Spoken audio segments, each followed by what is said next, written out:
They say you've been to the mall. What's it smell like?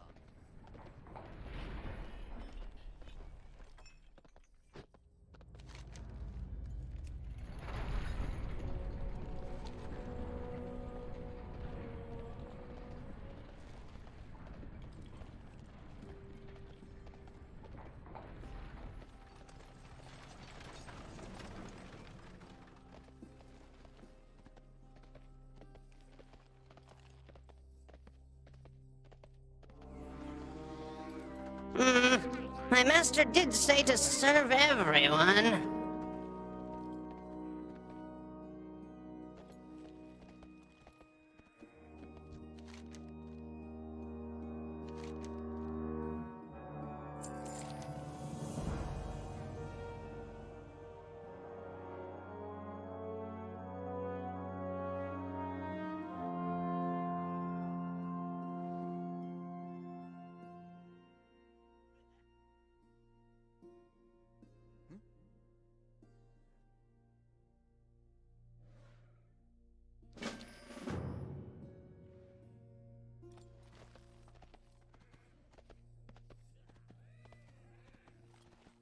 The Master is watching.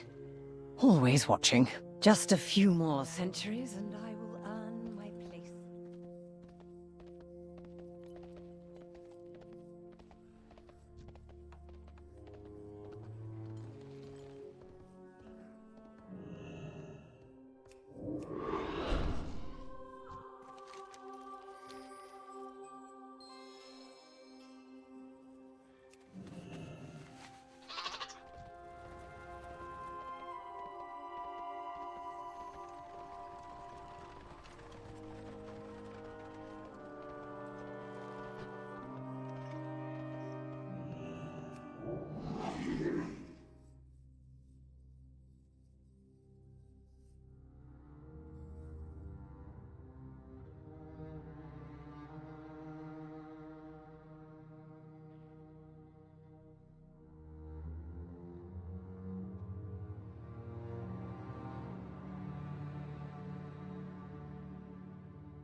A soldier of the Alliance has slain many of your comrades.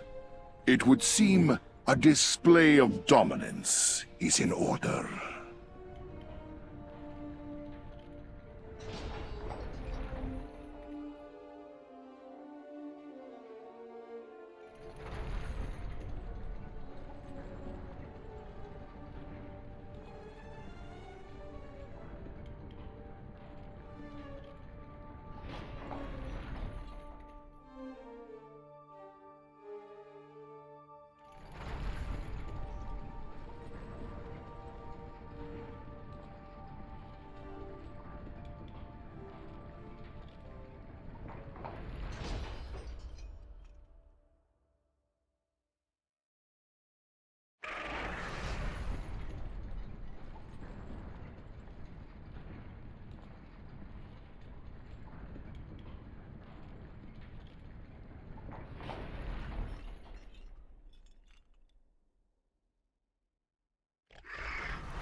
Hi, I'm Hazel, and this is a guide to the Terragru fight in the Sanctum of Domination on normal and heroic difficulty. In the first trash of the raid, you'll kill 4 infused Goliaths that drop anima powers for you to pick.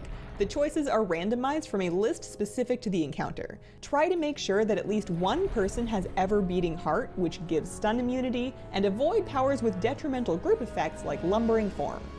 Overpower is our tank swap of the day, and this one stuns, so swap on every cast. The Terragru will let out Predator's Howl, which debuffs several players with Unshakable Dread. While they're debuffed, they get a ring around them that fears other players. Get some space if it's on you, and the healers can work to dispel them. Grasp of Death is unavoidable damage, that's a healer problem. Chains of Eternity is what's probably going to toast the most people in this fight.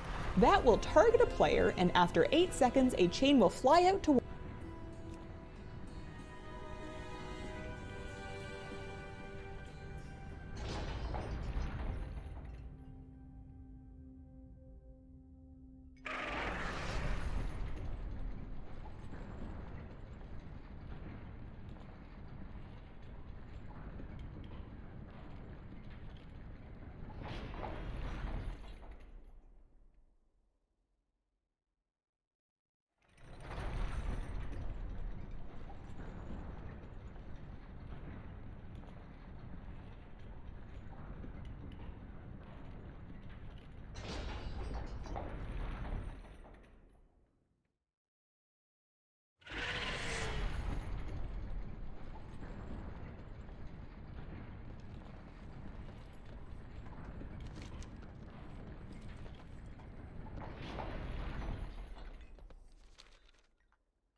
Hey folks, this is Kalani. In this Lords of Dread raid guide for normal and heroic, we'll go through the best strategy for taking down the 9th encounter in the Sepulchre of the First One's raid. Before we jump in, be sure to hit up that like button and subscribe so you never miss another video. We always tank the boss at the side of the room, and we recommend using Lust on pull. Both bosses have tank swaps and frontal attacks, so face them away from your raid and your 2 tanks cannot stack. Mal'Ganis will use Leeching Claws. This leaves a debuff called Open Veins. If Mal'Ganis hits a target with Leeching Claws, who has the Open Veins debuff, he heals for 10% of his max health, so you can't ever let that happen. Tank swap for every Leeching Claws, and no one but the tank can get hit. Quintessa will use Anguishing Strike. It deals damage and damage over time, but you're swapping for Leeching Strikes anyway, so it's just extra damage. One of the more important abilities to watch out for is Cloud of Carrion. This is a debuff that gives players a small green circle around them. It deals increasing damage over time, and it will pass on to anyone who comes within the range of the circle. When you pass it on, you get a debuff that increases the damage you take from Cloud of Carrion, so don't spread it around if you don't have to. You want to hold on to it until you can get rid of it with the next ability, Fearful Trepidation. Several players get big purple circles around them. You need to take the green circles into the purple circles, but try not to pass the green circle on. When the purple circle explodes, it gets rid of the Cloud of Carrion debuff on anyone who gets hit. Debuff that increases the damage you take from Cloud of Carrion, so it's just extra damage. One of the more important abilities to watch out for is Cloud of Carrion. This is a debuff that gives players a small green circle around them. It deals increasing damage over time, and it will pass on to anyone who comes within the range of the circle. When you pass it on, you get a debuff that increases the damage you take from Cloud of Carrion, so don't spread it around if you don't have to. You want to hold on to it until you can get rid of it with the next ability, Fearful Trepidation. Several players hold on to it until buff that increases the damage you take from Cloud of Carrion, so don't spread it around if you don't have to. You want to hold on to it until you can get rid of it with the next ability, Fearful Trepidation. Several players get big purple circles around them. You need to take the green circle, rid of it with the next ability, Fearful Trepidation. Several players get big purple circles around them. You need to take the green circles, into the purple circles, but try not to pass the green circle on. When the purple circle explodes, it gets rid of the Cloud of Carrion debuff on anyone who gets hit. This is the only way to get rid of it, so anyone with the green circle really has to be in those purple circles. We had the purple circles stand still and the green circles move to them. Whenever you remove a green circle by using the purple fear in this way, small green circles shoot out in several directions. You have to dodge those little green circles as well, so keep your eyes open. If you can't get rid of your green circle or you miss a purple fear, remember to pass your debuff on if the stacks get too high. We pass them on above 5 stacks. There will also be purple puddles that slowly move around the room. If you touch one, you get put to sleep, so just avoid them as best you can. There are also ants that spawn throughout the room. When they first spawn, you cannot deal damage to them. They cast a raid-wide AoE that can be interrupted, but every time they cast it, they gain 15% of their max health. When they reach full health, you can kill them, so you actually want to not interrupt until they reach full health, then focus them down quickly. If the raid is taking a lot of damage, you might want to interrupt one just to let your healers catch back up, but the faster it gets to full health, the faster you can kill it. When Mal'Ganis gets to 100 energy, both bosses turn into swarms. They deal raid-wide AoE damage, so use a healing cooldown or two, but they also take extra damage from AoE abilities while in a swarm form, so it's a bit of a DPS phase as well. When Quintessa gets to 100 energy, she casts Infiltration of Dread.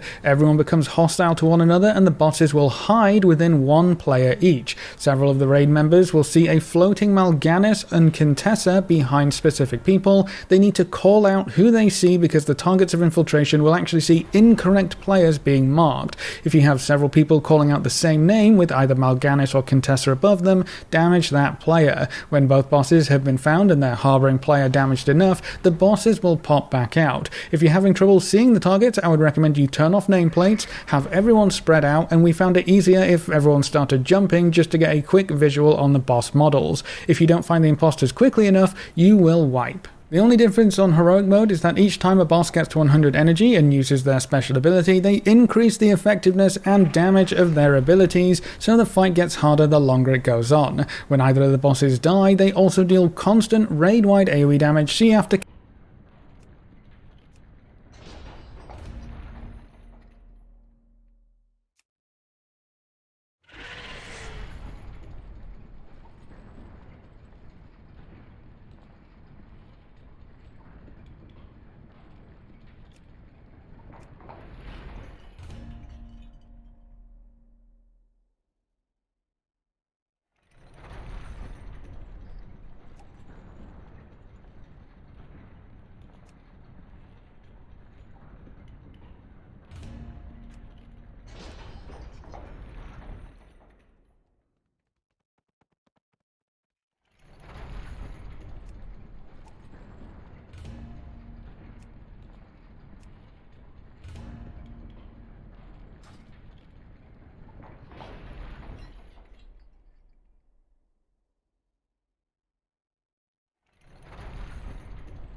We have eternity to know you.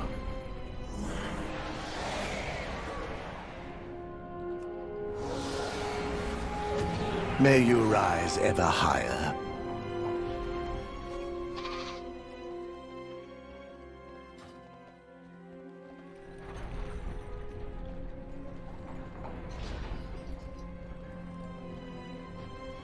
We have eternity to know you.